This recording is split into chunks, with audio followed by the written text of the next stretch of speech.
Bharatiya Janata party Telangana శాఖకైతే ఇప్పుడు పవన్ కళ్యాణ్‌ది ఒక షాకే. ఎందుకంటే ఇప్పుడు మొన్న పంచాయతీ ఎన్నికల్లో పోటీ చేశారు గానీ పెద్ద హడావిడి చేయలేదు. సైలెంట్‌గా కొన్ని చోట్ల ఒక 70, 80 స్థానాల్లో గెలిచారు.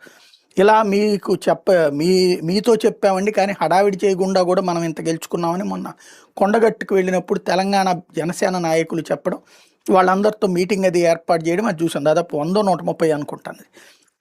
ముందు 70 అన్నారు. తర్వాత 130 దాకా గెలిచారు అన్నట్టుంది. ఖమ్మం గావచ్చు, లేదా కొన్ని కొన్ని ప్రదేశాల్లో ఒకటి సామాజిక వర్గ సమీకరణాల రీత్యా, లేదంటే గనక పర్టిక్యులర్‌గా పవన్ కళ్యాణ్ మీద వీరాభిమానం ఉన్నటువంటి చోట్లన విజయాలు సాధ్యమైనయి, లేదా స్థానికంగా వ్యక్తిగతంగా ఉన్నటువంటి పరిచయాలతో. అయితే దాన్ని ఇక వ 0తో ఉన్నప్పుడు ఒక్కటొచ్చినా ఎక్కువే, 10 వచ్చినా ఎక్కువే, 100 వచ్చినా ఎక్కువే గదా! ఇప్పుడు ఇదివరకు 2 చోట్ల ఓడిపోయినటువంటి స్టేజ్ నుంచి మొన్న పొత్తు పెట్టుకుంటే 21కి 21 గెలవడం అన్నట్టుంది. ఎట్లాంటి బూస్ట్ వచ్చిందో.